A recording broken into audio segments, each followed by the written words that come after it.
Bueno, lo que vamos a hablar hoy es leyes de escala. Ahora les voy a pasar a contar a qué nos referimos con leyes de escala. Hay una cierta familia de funciones que se presentan mucho en la naturaleza, que son las llamadas leyes de escala o leyes de potencia, que son funciones de este estilo. Fíjense que tengo una variable y y una variable x, y ¿qué funcionalidad habíamos visto hasta ahora? Y igual a x más b, o sea, una recta donde se caracterizaba por tener una pendiente y por tener una ordenada al origen. Acá la funcionalidad entre y x es distinta. Fíjense que y es igual a y0 por x a la b. O sea, x está elevada a un cierto exponente b y está multiplicada por un factor, o sea, previo, un coeficiente como de proporcionalidad, digamos, llamado I0. ¿Está bien? O sea, es otro tipo de funciones. Y fíjense que esta es una amplia familia de funciones. O sea, cuando nosotros hablábamos de las rectas, si nosotros planteamos todas las posibles rectas con ordenadas, distintas ordenadas al origen y distintas pendientes, teníamos siempre rectas. O sea, era como que podíamos obtener un gran abanico de rectas, pero siempre eran funciones lineales. En este caso, fíjense que si b es igual a 0, si el exponente es igual a 0, x elevado a la 0 me queda 1, me queda la función y igual a y0, que es una constante. ¿Está bien? O sea, y igual a 0 es una constante.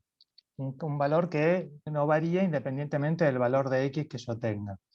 Si b vale 1, tenemos que y es igual a y0 por x. O sea, tenemos una recta, una función lineal dependiente y0 y sin ordenada al origen.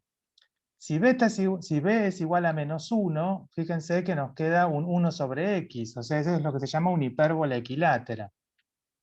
Si b es igual a 2, tenemos una función cuadrática. Si b es igual a 3, tenemos una función cúbica. Y además b puede tomar valores no enteros, y además puede tomar valores que pueden ser hasta irracionales. O sea, b pertenece al mundo de los reales. Si b es igual a 0,5, ¿qué es lo que tenemos? Si b es igual a un medio. Tenemos que y es igual a y0 por raíz de x. O sea, fíjense que y igual a y0 por raíz de x se parece a t 2pi raíz de L sobre M. O sea, t 2pi sobre raíz de G por raíz de L. O sea, el periodo de un péndulo varía con la longitud del hilo a la un medio. O sea que es un tipo de estas funciones. O sea, es una función de potencia en ese caso, porque la raíz cuadrada pertenece a esta familia. Entonces, bueno, esta familia es una familia muy amplia. La ventaja que tiene esta familia es que, fíjense que yo la puedo linealizar fácilmente aplicando logaritmo. Si yo aplico logaritmo, fíjense que el logaritmo de y es igual a lo que vendría a ser logaritmo de y0 por x a la b.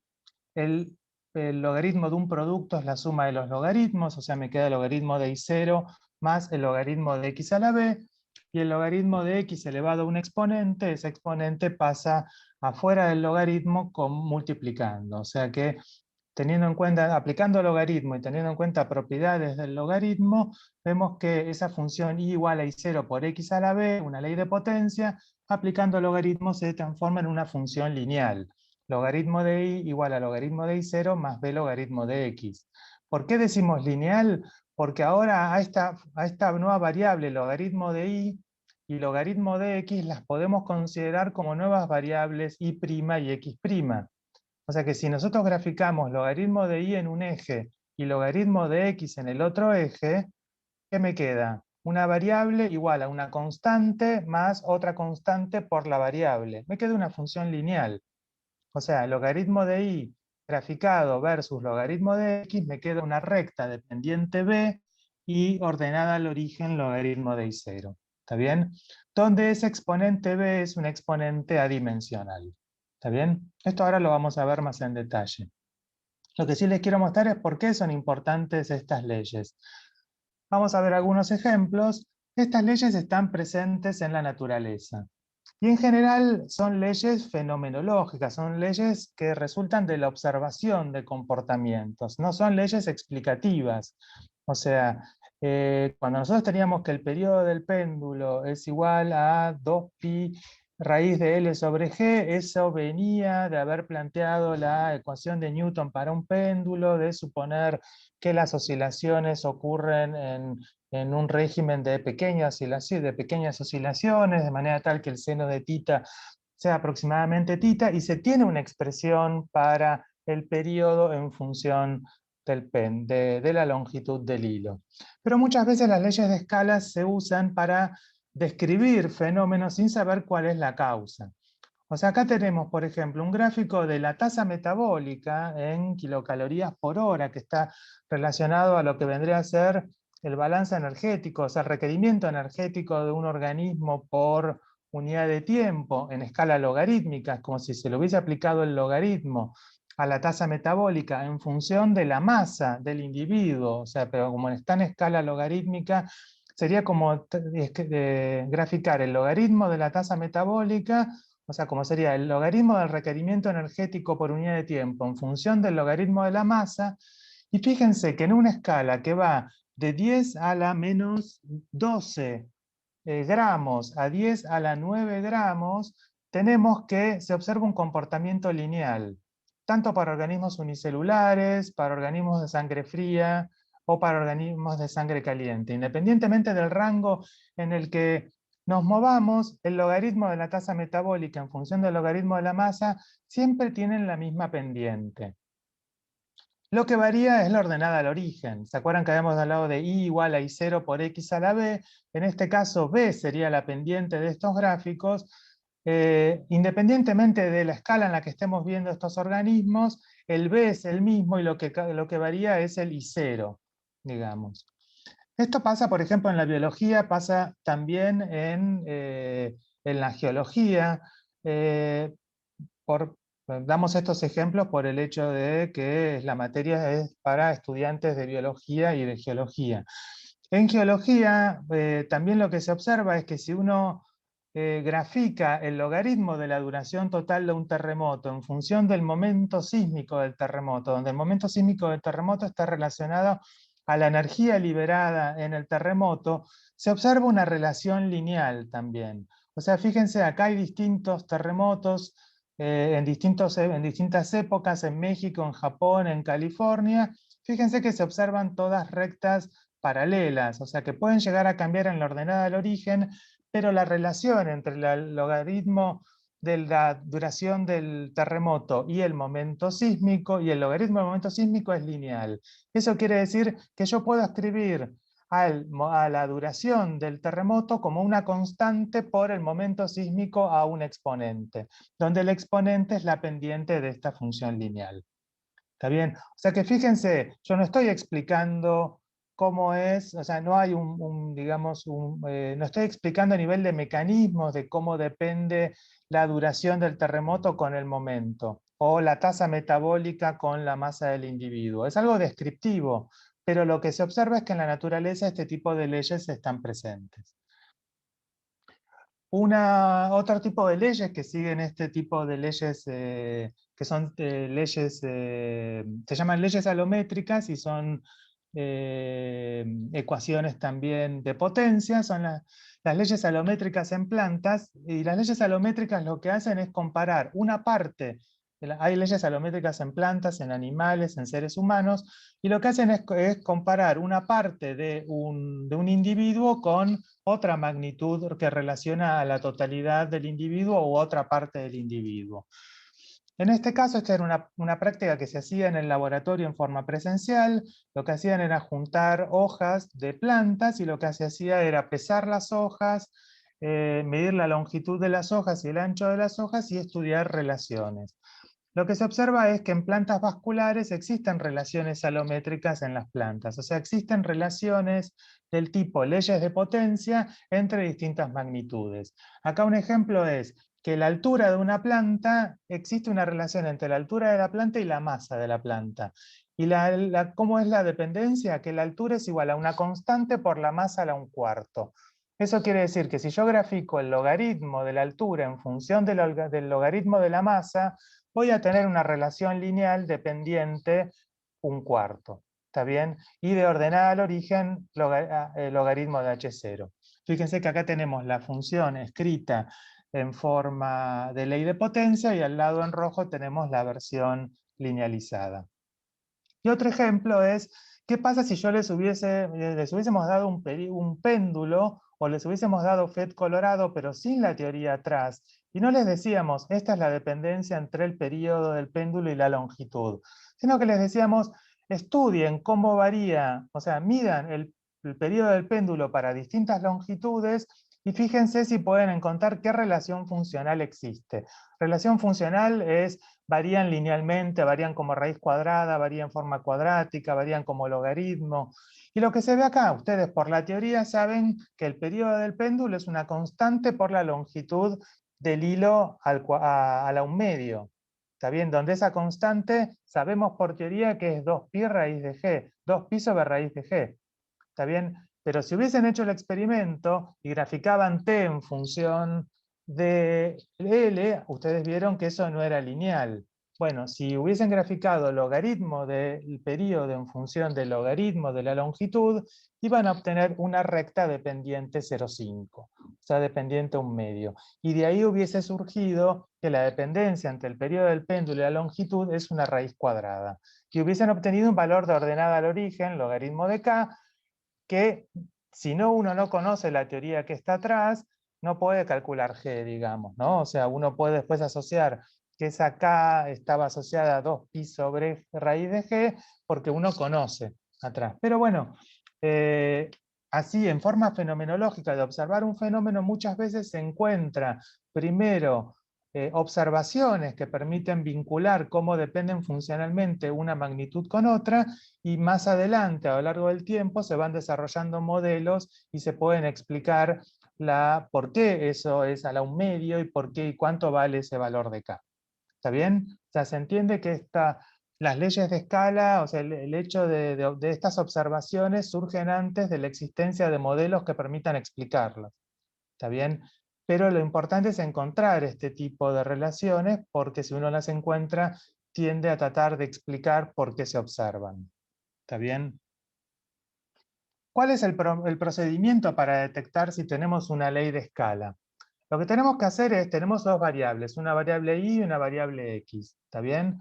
Graficamos, por ahora llamamos y a la que va en el eje y x a la que va en el eje x. ¿Está bien? Pero como siempre, nuestras variables y x van a poder intercambiarse porque va a ir al eje y aquella magnitud que tenga mayor error relativo al momento de realizar una regresión lineal. ¿Está bien? Por cuadrados mínimos ponderados.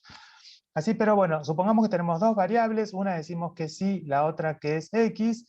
Lo primero que hacemos es, analizamos si hay una relación lineal entre y y x. O sea, hacemos lo que había contado Lorena, un gráfico de dispersión, graficamos y versus x y observamos si existe una relación lineal o no.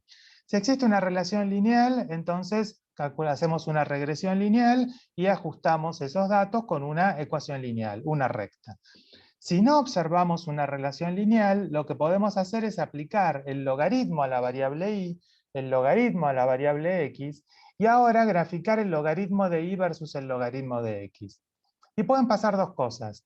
Si el logaritmo de y versus el logaritmo de x no es lineal, bueno, entonces no estamos presentes, no estamos frente a una ley de escala o ley de potencia. ¿Está bien? ¿Está bien? O sea, por ejemplo, en la posición en función del tiempo en un resorte, sabemos que es una función periódica, es un seno, un coseno. Si yo grafico el logaritmo de la posición en función del logaritmo del tiempo, hay una dependencia no lineal entre ambas, pero al aplicar logaritmo no voy a llegar a una recta. ¿Está bien? No toda función no lineal se transforma en función lineal por aplicar logaritmo a ambas variables. En las leyes de escala sí. Así que si yo tengo logaritmo de y versus logaritmo de x y no me da una recta, puedo decir, bueno, la relación no era lineal, ya lo sé del paso anterior, sé que es no lineal, pero no es una ley de potencia o ley de escala. Ahora, si la relación entre ambas es lineal, entonces ajusto con una recta de regresión lineal y de la pendiente voy a poder calcular el exponente de la ley de potencia, y de la ordenada al origen voy a poder calcular el factor que está delante de el x elevado a la b. ¿Está bien? O sea que, dada una ley de potencias existente, que la tengo escrita acá como I igual a A por X a la B,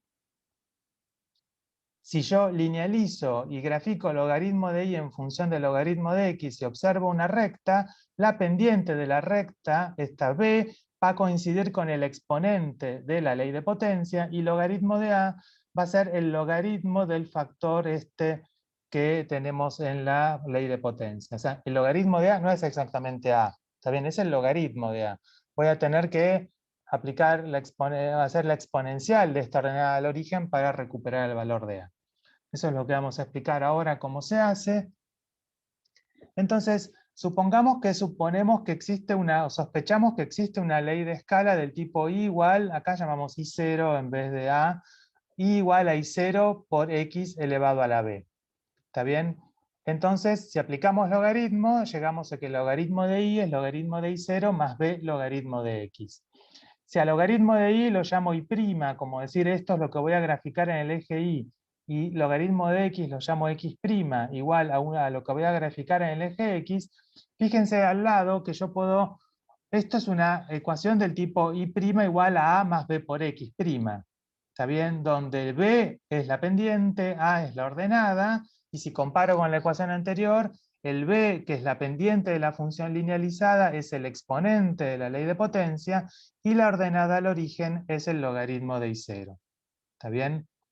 Cuando graficamos los logaritmos, las variables x e y tienen incertezas, por lo cual los logaritmos también tienen incertezas y se calculan por propagación de incertezas. Fíjense que acá puse que delta y', si y' es el logaritmo de y, entonces el error de esta variable y' es tener que hacer la derivada del logaritmo de y respecto de y por delta y. Y la derivada del logaritmo es la inversa. ¿Está bien? Es 1 sobre y. ¿Está bien? Y para el logaritmo de x, la derivada del logaritmo de x respecto de x es 1 sobre x. Así que fíjense que acá ya les estamos dando las expresiones de las incertezas del logaritmo de y del logaritmo de x. ¿Qué pasa con las unidades del logaritmo de y y el logaritmo de x? X e y tienen unidades, pero los logaritmos no tienen unidades. Los logaritmos son adimensionales, no tienen unidades. ¿Está bien? ¿Está claro? Si x, por ejemplo, acá puse, recuadré, si x tiene unidades de gramos y y tiene unidades de metros, entonces en los ejes de los gráficos se escribe que se calcula el logaritmo de y que tiene unidades de metro. El que tiene unidades de metro es y. ¿Está bien? Afuera del logaritmo no pongo una barra o entre paréntesis cuáles son las unidades del logaritmo. El logaritmo es adimensional. Y lo mismo el logaritmo de x. Digo, x es en gramos, calculo el logaritmo de x. Pero el logaritmo de x no tiene unidades. ¿Está bien? Entonces lo que habíamos dicho es que la pendiente de la forma linealizada es el exponente de la ley de escala o de la ley de potencia, y la ordenada al origen a es logaritmo de I0. ¿Está bien? Donde I0 es el factor previo que multiplica el x elevado a la b. Fíjense que acá tengo escrito que si la ordenada al origen a es igual al logaritmo de I0, ¿cómo calculo I0? O sea, lo que hago es invierto esto y me queda que I0 es igual a e elevado a la a. Y después la incerteza de I0 la calculo por propagación de incertezas y me queda que es e a la a por delta a. O sea, fíjense que les estamos dando cuáles son las incertezas de las magnitudes que van en los ejes y las incertezas de la pendiente, en el caso de la pendiente B, que es el exponente, ya directamente, como es la pendiente de cuadrados mínimos, la incerteza va a ser la que me dé cuadrados mínimos para la pendiente. Y la I0 lo calculo a partir de e elevado a la ordenada al origen, y el error de I0 es e elevado a la ordenada al origen por el error de la ordenada al origen. ¿Está bien? Estamos dando todo servido, ¿verdad? O sea, cómo hacer, digamos, todas las cuentas. Acá, por ejemplo, tenemos un ejemplo de un gráfico de un TP previo de otro tipo de mediciones, en donde lo que se graficaba, fíjense, es el logaritmo de la longitud medida en metros respecto de la longitud de la masa medida en gramos. O sea, se dan cuenta que la unidad está puesta magnitud a la cual se le calcula el logaritmo, no al logaritmo. El logaritmo es adimensional. ¿Está bien? Y la cosa es que siempre se coloca, fíjense que esto es un informe entregado de otro cuatrimestre, y lo que se veía era que los errores en el eje X eran más grandes que los errores en el eje Y.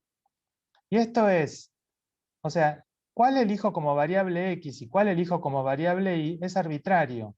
Si hay una ley de potencia entre X e Y, la hay entre Y y X. O sea, llamémosle A y B, para no definir cuál va en cada eje. Si hay una ley de potencias entre A y B, entonces yo puedo escribir A como A0 por B a un exponente, o puedo escribir B igual a B0 por A un exponente. Lo que me define cómo escribo la ley de potencias es, cuando haga la regresión lineal, qué magnitud va a ser la que yo pongo en el eje Y. ¿Está bien? El logaritmo en este caso, el logaritmo de L tiene menor incerteza que el logaritmo de M, entonces tendría que haber ido al revés. Entonces la ley de potencia tendría que ser que M es igual a M0 por L elevado a un exponente. ¿Está bien? O sea, lo que hay que tener en cuenta es que el exponente, la pendiente que uno saque de cuadrados mínimos, tiene que ser el exponente de la variable independiente. ¿Está bien? Eso es lo que tienen que ver. O sea, ustedes pueden plantear una ecuación, pueden plantear entonces dos posibles leyes de escala. ¿Está bien? O sea, poniendo una variable como y la otra como x, o al revés. Y cuando hagan los logaritmos y las regresiones lineales con sus incertezas, ahí tienen que ver cuál es el logaritmo, cuál de los logaritmos tiene mayor error relativo. Esa va a ser la que va a definir, la que va a ir en y va a ser la que va a definir cómo se escribe la ley de escala. ¿Está bien? ¿Cuáles son las unidades de I0? Lo que habíamos dicho era que los logaritmos no poseían unidades, o sea, si yo veo acá, la pendiente es adimensional, habíamos dicho, el logaritmo de I0, o sea, va a tener las mismas unidades que el eje Y, y el eje Y es adimensional. Entonces, las posibles respuestas son, bueno, I0 tampoco tiene unidades, eso vamos a ver que es falso. Posee las mismas unidades que Y, eso es falso, también ahora vamos a ver. Y posee las mismas unidades del logaritmo de Y. El logaritmo de Y no tiene unidades, y eso también es falso. ¿Cómo se calculan las unidades de I0? Las unidades de I0 se calculan por lo que se denomina análisis dimensional. O sea, yo lo que observo, por ejemplo, es, o sea, le asigno a I0 las unidades que tiene que tener para que al multiplicarlo por X elevado a la B, Y tenga las unidades que tiene que tener. Veamos un ejemplo. Y tiene unidades en metros y X tiene unidades en kilogramos. Y supongamos que la exponente B que nos dio es un 3. O sea que X elevado al cubo me va a dar X al cubo. Me va a quedar kilogramos al cubo. Entonces, si Y tiene unidades de metros, ¿qué unidades tiene que tener I0 para que multiplicado por kilogramos al cubo me queden metros? Y tiene que ser metro dividido kilogramos al cubo. ¿Está bien? Yo I0, que es metros sobre kilogramos al cubo, lo multiplico por kilogramos al cubo y me van a quedar metros. ¿Está bien? O sea que las unidades de I0 se despejan como las unidades de Y dividido las unidades de X a la B. ¿Está bien? Esas serían las unidades de I0. ¿Por qué conviene estudiar una ley de potencia? O sea, ¿qué propiedades tiene una ley de potencia? Las leyes de potencia tienen una propiedad muy importante, que es la siguiente. Acá estaba hecho a propósito esto de ir cambiando la notación para que no se fijen en que si una ley de potencia yo le escribo como A por X a la K y 0 por X a la B, A por X a la B. O sea, lo importante es que reconozcan siempre que hay una constante multiplicando a una variable y esa variable está elevado a un exponente adimensional. ¿Está bien? O sea, lo que tienen que reconocer es la dependencia funcional de las leyes de potencia, como es. ¿Está bien? Y no atarse a que si son I0 por X a la B, el exponente le puedo poner la letra que yo quiera, al factor previo le puedo poner la letra que yo quiera. Mis variables pueden no llamarse y x, pueden ser masa, longitud, periodo, momento sísmico, o sea, ancho de una fractura en un terremoto, puede ser tasa metabólica, puede ser longitud de una hoja. Entonces, vamos cambiando la notación medio como a propósito para que se vayan acostumbrando. Acá tenemos una ley de potencia, es de la forma A por X a la K. ¿Está bien? A es el factor previo que multiplica X a la K y K es el exponente. ¿Qué pasa si escalamos el argumento de la función? O sea, si multiplicamos a la variable X por una constante C y calculamos f de C por X. Fíjense que es el primer término que tenemos. O sea, eso es A por C por X elevado a la K. Si distribuyo el exponente, me queda c a la k por ax a la k. Y ax a la k es la función original. O sea que fíjense que f de c por x es igual a c a la k por f de x. O sea, si yo multiplico por una constante distinta de 0 al argumento de la función, obtengo la misma función multiplicada por esa constante por la que rescalé elevada al exponente. ¿Está bien? O sea que fíjense que la función, si yo modifico el eje X multiplicándolo por una constante C, obtengo la misma función, salvo escalando el eje Y. ¿Está bien? Por una constante y sé cuánto es esa constante. Es la misma constante por la que multipliqué el eje X, pero elevada al exponente. Perdón, una pregunta. Sí. ¿Qué significa el símbolo que estaba atrás cuando decía FS, K, CX, y hay un símbolo y después está FX? Proporcional. Ah, está bien. Significa proporcional. O sea, donde el coeficiente de proporcionalidad es este C a la K. ¿Está bien? Vamos Sí, a verlo en un ejemplo. Acá se va a ver más claro. Arriba tenemos la función cuadrática, x al cuadrado. El eje x en el primer gráfico va entre 0 y 1. Fíjense que x cuadrado va en el eje y entre 0 y 1. Ahora multipliquemos el eje x por 10, o sea, barremos la función entre 0 y 10. O sea, es el mismo caso anterior, pero multipliqué el eje x por 10. Fíjense que el eje y, ahora que me da 10 elevado al cuadrado. O sea, la constante por la que multipliqué el eje x elevado al exponente, porque es una cuadrática. O sea que si mi eje ahora va entre 0 y 10, mi eje y va entre 0 y 100, entre 0 y 10 al cuadrado. Y fíjense el caso que sigue. O sea, lo puedo ver respecto al caso 1 o respecto al caso 2. Respecto al caso 1 multipliqué por 50 el eje x. Respecto al caso 1 voy entre 0 y 1, y en el caso 3 el eje x voy entre 0 y 50. O sea, ¿en cuánto se escala el eje y? A ver, si multipliqué por 50 el eje x es una cuadrática. 50 al cuadrado.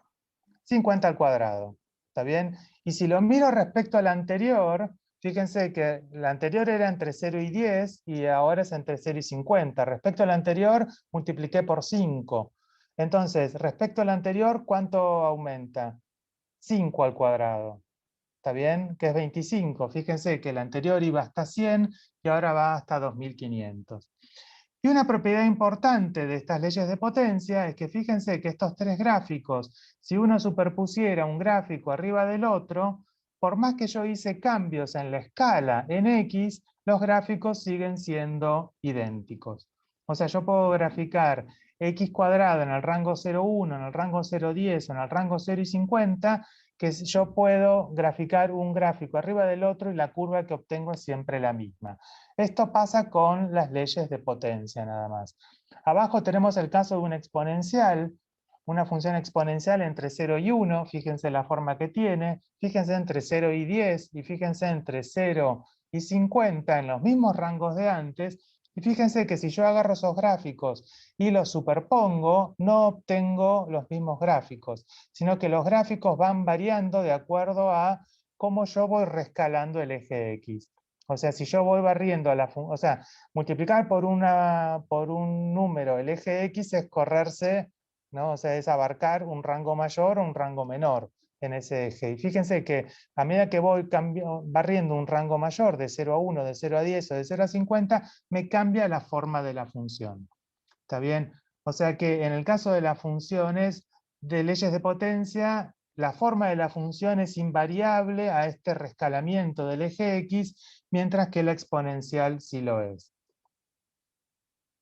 ¿Y qué diferencia hay entre una función exponencial y una ley de potencia? Que a veces es una duda que surge y que suelen ver que algo crece en forma, por ejemplo, cuadrática y dicen esto crece exponencialmente. Y la cuadrática es una ley de potencia porque es x al cuadrado, pero no es una función exponencial. Miren cuál es la dependencia de una ley de potencia. Es i igual a a por x a la b. O sea, la variable x es la base de esa función de potencia y b es el exponente. Los parámetros son a y b. A es el valor, digamos, ese coeficiente de esa constante de proporcionalidad y b es el exponente. Abajo tenemos la función exponencial.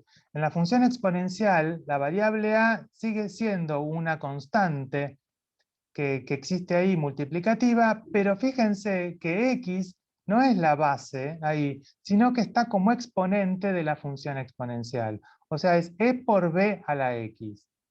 Ven que es distinta la dependencia. O sea, en un caso es x elevado a la b y el otro caso es e elevado a la b por x. Y fíjense que si aplicamos logaritmo, ¿qué es lo que pasa? Si yo aplico logaritmo en la ley de potencia, me queda, como habíamos visto, logaritmo de i igual a logaritmo de a más b logaritmo de x. ¿Qué relación es lineal? Si yo grafico logaritmo de i en función de logaritmo de x, voy a obtener una recta dependiente b y de ordenada al origen logaritmo de a. Si yo aplico logaritmo a la función exponencial, fíjense que me va a quedar el logaritmo de a por e a la b por x. Eso me va a quedar logaritmo de a más logaritmo de e a la b por x. El exponente baja y me va a quedar b por x logaritmo de e, y logaritmo de e es 1. Entonces fíjense que al aplicar logaritmo a la función exponencial, me queda que el logaritmo de la variable i es el logaritmo de a más b por x, no el logaritmo de x. El logaritmo desapareció en la variable x. O sea, ¿qué variables son las que varían linealmente en el caso exponencial? A ver, de mirar esto. Está escrito ahí, ¿no? Ah, las de ley de potencia, ¿no? En la ley de potencia varían linealmente logaritmo de i con logaritmo de x. En la exponencial varían linealmente logaritmo de i versus x, no versus el logaritmo de x. ¿Está bien? Si a una función que no conocemos y es exponencial le aplicamos logaritmos a x y a y, no vamos a tener una ley de potencia. ¿Está bien? Tiene que ser una función de potencia para que nos dé lineal al aplicar logaritmo en ambos ejes.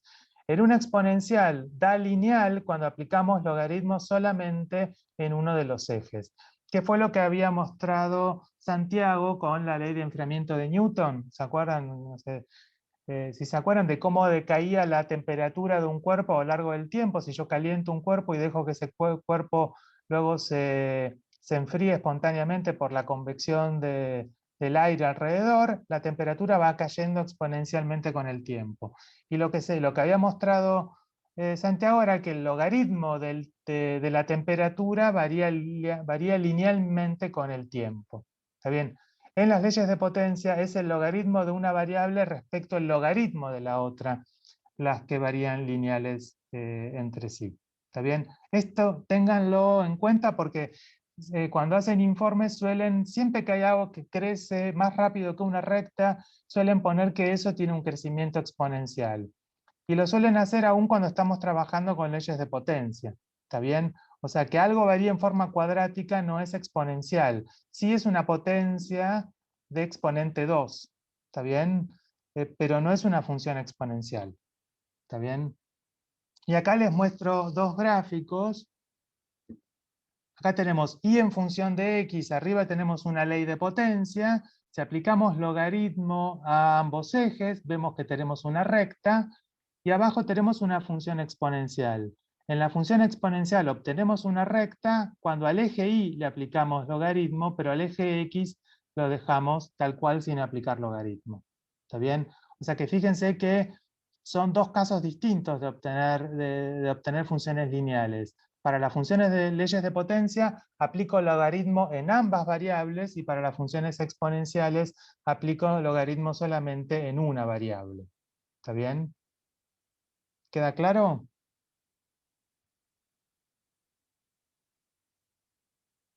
¿Más o menos? ¿Se Sí, entendió? sí, más o menos. Lo importante es que estas leyes de potencia están presentes en la naturaleza. Se suelen reportar como leyes de potencia, pero en general se las suele reportar como los logaritmos graficados o las funciones graficadas en escala logarítmica, esas variables en escala logarítmica, y lo que caracteriza estas leyes de potencia son los exponentes. ¿Está bien?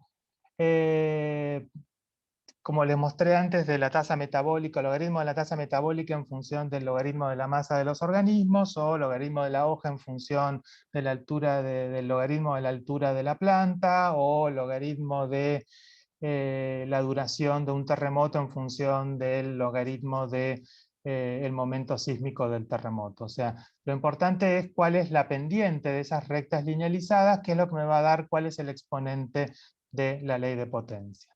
Les cuento qué es lo que vamos a hacer hoy. Entonces, ya lo saben porque leyeron la guía, pero vamos rápido a verlo. Vamos a usar un software de FET Colorado, que es un recipiente de volumen variable al cual podemos llenar con partículas. En este caso van a ser átomos o sea, moléculas de helio, que son monoatómicas, son átomos de helio. Y este recipiente tiene un termómetro, un manómetro, o sea, permite medir la temperatura, medir la presión y cambiar el volumen. Y uno puede hacer experimentos a volumen constante o a temperatura constante. O sea, uno puede fijar la temperatura y ver cómo varía la presión a medida que uno varía el volumen, o puede medir, por ejemplo, fijar el volumen y ver cómo varía la presión en función de la temperatura. ¿Está bien? Esas son las dos actividades que vamos a hacer. En la primera actividad, lo que van a hacer es van a colocar una cierta cantidad de partículas, van a dejar fija la cantidad de partículas, van a dejar fija la temperatura, y lo que van a hacer es ir expandiendo, van a ir corriendo, ampliando el recipiente, y van a ver cómo varía, qué relación existe entre la presión y el volumen para un gas ideal. ¿Está bien? No vamos a descubrir nada nuevo, ya conocemos cuál es la dependencia de la presión y el volumen para un gas ideal. ¿Está bien? O sea, conocen la ley de estado del gas ideal. La vieron ya alguna vez en el secundario, en el CBC, en química general inorgánica, o ya la vieron en la teórica. ¿Está bien? ¿Cuál es la dependencia de la presión y el volumen para un gas ideal? ¿Se acuerdan? Deberían así decir. ¿Cómo? A ver. O sea, de la ecuación de gas ideal te queda que la presión es N por R por T sobre B, o sea, como una fracción. Claro, bueno. P es igual a N por R por T sobre B. Ese B que está dividiendo lo puedo mandar arriba como B a la menos 1. Sí. ¿Sí? Bueno, entonces, la presión, si la temperatura es constante y el número de moles es constante y la constante de los gases ideales es constante, ¿eso qué es? Que la presión es una constante por el volumen a la menos 1. ¿A qué se parece eso que acabamos de hablar? Al título de la clase de hoy. Una variable es igual a una constante por la otra variable elevado a un exponente. ¿Qué es eso? Una ecuación que cumple la ley de potencial, no me acuerdo el nombre, Una pero ley de no es potencia. una. Es una ley de potencia o una ley de escala. Fíjense que la presión es igual a una constante por el volumen a la menos 1. ¿Está bien? Eso ya lo saben de conocer la teoría. Bueno, la idea es que hoy coloca una cierta cantidad de partículas que dice la guía, trabajen a temperatura constante, que sugiere a qué temperatura la guía, vayan variando el volumen y midan la presión, y grafiquen la presión en función del volumen, o sea, de inorgánica, por lo menos, ¿qué forma tiene la presión en función del volumen? Ya dijeron que es P es igual a nRT sobre B. Eso es lo que se llama una hipérbola equilátera.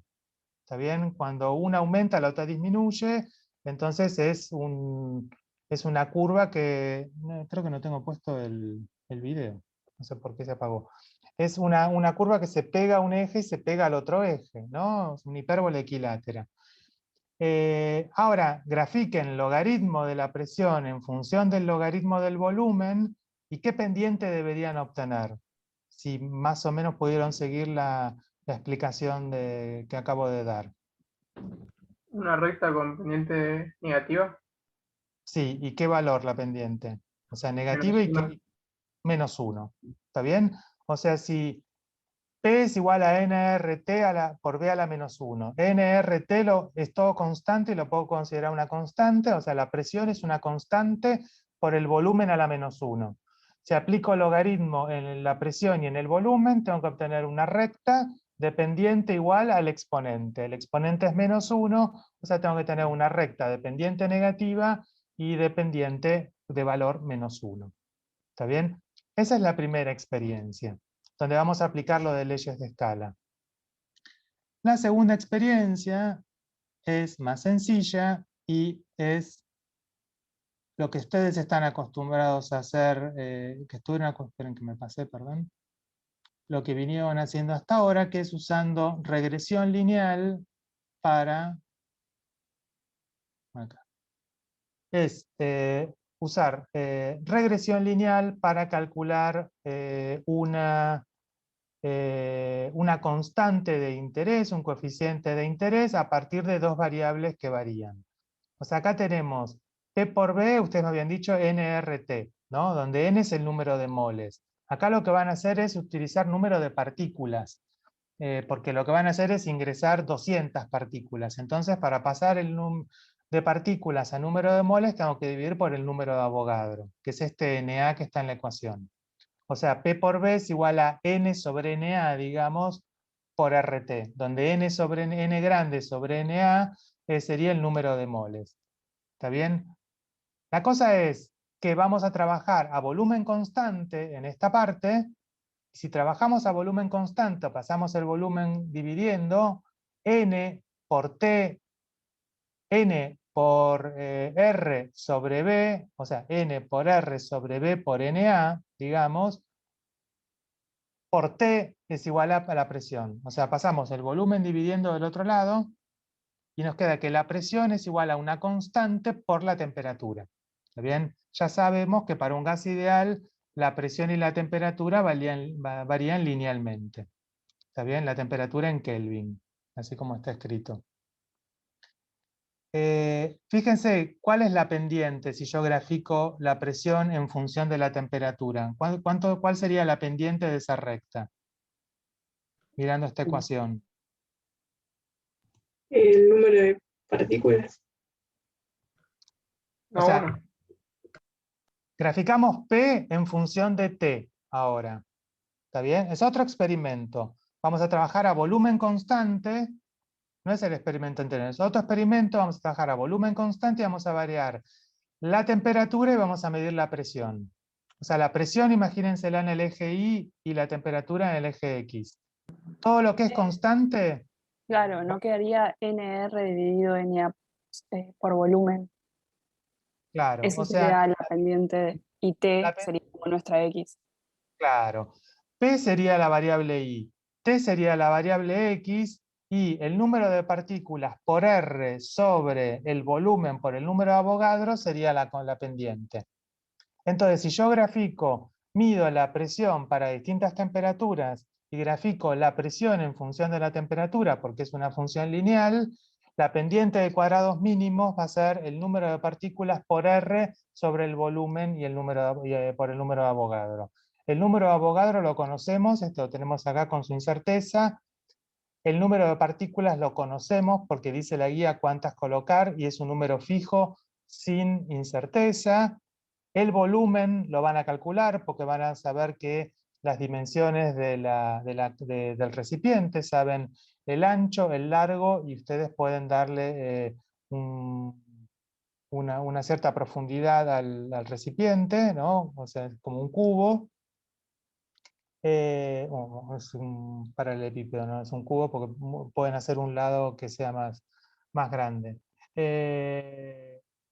Entonces fíjense que para un volumen fijo que van a trabajar, el volumen va a tener lo van a calcular como lado por un lado, o sea, profundo, o sea, vendría a ser altura por ancho por longitud, digamos. Calculan el volumen. Y va a tener su incerteza por propagación. La temperatura tiene una incerteza es la variable X que están graficando. El número de Avogadro tiene su incerteza y el N no tiene incerteza. De la pendiente de cuadrados mínimos van a poder calcular el valor de R. ¿Está bien? Equivalente a lo que vinieron haciendo. ¿Está bien? Esto no es más ni menos que un caso de dos variables, P y T, que varían en forma lineal y que de la pendiente de cuadrados mínimos voy a querer calcular un parámetro que va a ser la constante de los gases, y esa constante de los gases va a ser función de todas las variables que tengan incerteza para la teoría de incertezas. Y las variables que van a tener incertezas van a ser la pendiente, el número de partículas no tiene, el número de Avogadro sí, y el volumen. ¿Está bien? O sea, en verdad va a ser una función de el volumen, el número de Avogadro y la pendiente de cuadrados mínimos. ¿Está bien? O sea que cuando calculen el valor de R van a tener que derivar respecto de esas tres variables.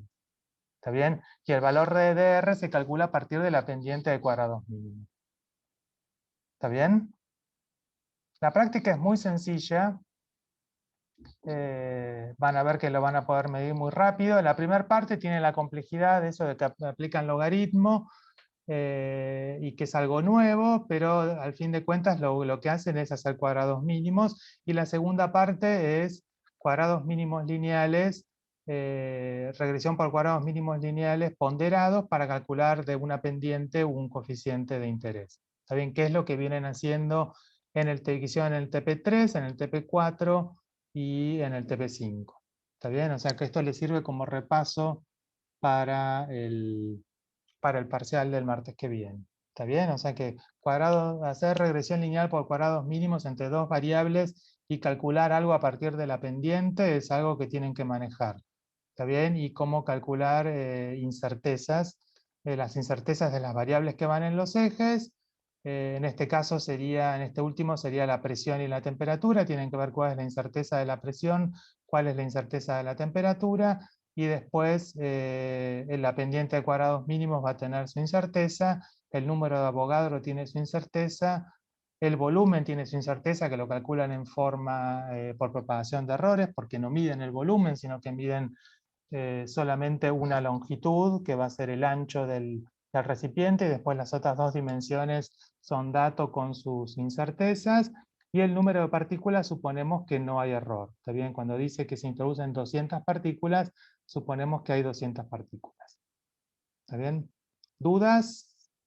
Yo Sí. tenía dudas en cómo calcular la incerteza de la presión si en el simulador como que no se queda quieto. O sea, como que... Eso es lo que pasa, que conceptualmente estaría mal que consideren la mínima división de escala del manómetro como error de la presión, porque van a ver que la presión no se mantiene constante. La presión oscila. Si la presión oscila, ¿qué es lo que tienen que hacer cuando hay algo que tiene variaciones y quieren obtener un valor de algo que sería equivalente a medir muchas veces algo para un valor constante? O sea que para un valor constante de temperatura hacen varias mediciones de presión. Sería como leer la aguja en el manómetro varias veces. ¿Cómo deberían calcular entonces la presión? O sea, tenemos que hacer estadística con eso, como si tuviéramos varios valores y le sacamos media, Claro, desvío claro, estándar, todo eso. Mm. claro. ¿Mm? No hace falta tampoco que hagan mucha cantidad, una estadística muy grande. Lo que más importa es que muestren que lo saben hacer. O sea, tomen cinco mediciones de cada presión. O sea, leen la posición de la aguja 5 veces que se mueve y ya está. ¿Está bien? Y a eso le calculan el promedio de esos 5 valores, y la incerteza va a ser la raíz cuadrada del error instrumental al cuadrado, que ahí va a ser la mínima división de escala del manómetro, más el error estadístico al cuadrado. Y acuérdense que el error estadístico es el desvío estándar muestral, el desvío estándar de esos 5 datos que miden, dividido a raíz de 5. Ese es el error estadístico. ¿Está bien? O sea, esas cosas las tienen que manejar, porque las vamos a evaluar en el parcial. ¿Está bien? Bueno. A mí me quedó una duda.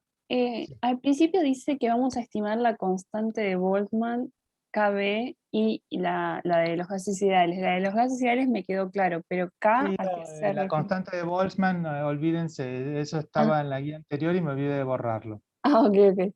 No, yo ¿Está pensé bien? que le La llamaban así constante, a otra cosa. no, no, la constante de Boltzmann es como, la constante de Boltzmann sería como el R por partícula en vez de por mol. ¿Está bien? O sea, si al R, la constante de los gases, la dividen por el número de Avogadro, esa es la constante de Boltzmann. ¿Está bien? O sea, Ok, sería gracias. como, esa es la constante, una es la constante por partícula y la otra por unidad de partícula, y la otra es la constante por unidad de moles. Está bien, en la guía anterior figuraba calcular la constante de Boltzmann y después calcular la constante de los gases, pero me parecía como que por los conocimientos previos que tienen es más intuitivo para ustedes la constante de los gases que la constante de Boltzmann, ¿no? O sea, me parece que como estudiantes de biología y de geología están más acostumbrados a oír R, la constante de los gases, que la constante de Boltzmann. Entonces, por eso el objetivo es calcular solamente R. ¿Está bien? Eso quedó como vestigio de que no me olvidé de borrarlo. ¿Está bien? ¿Qué quedó en los objetivos? Claro, sí, en la primera hoja, objetivos, sí, Sí, sí. no, leí toda la Está guía, la bien. modifiqué y me olvidé de sacarlo. Está bien, pero era solamente eso. ¿Está bien? O sea, despejarlo a partir de R, dividirlo por el número de abogados. ¿Alguna otra duda referente a la práctica? Nada. Referente a las leyes de escala.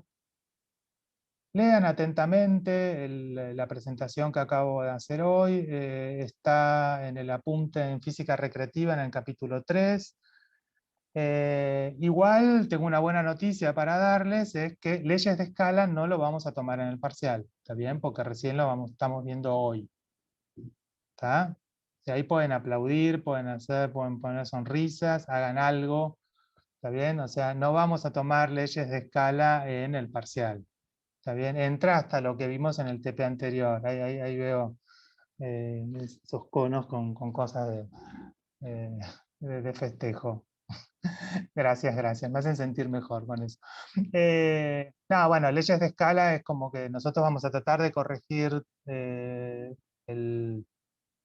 para este jueves el informe del TP5 y los reportes del TP4 que no hayan entregado, cosa del jueves poder hacer un repaso y se puedan sacar las dudas para el parcial de la semana que viene. Pero el parcial de la semana que viene, digamos que desde el comienzo hasta regresión lineal, ¿no? Regresión lineal por cuadrados mínimos simples y ponderados, pero digamos que el jueves vamos a repasar cuáles son las cosas que tienen que saber, pero digamos que es todo menos lo de leyes de escala, porque recién lo vemos y no van a llegar a hacer el reporte. Podemos discutir un poco algunos resultados que obtengan este jueves, pero no lo vamos a evaluar en el parcial. ¿Está bien? Pero fíjense que en la parte B de la guía no usamos leyes de escala.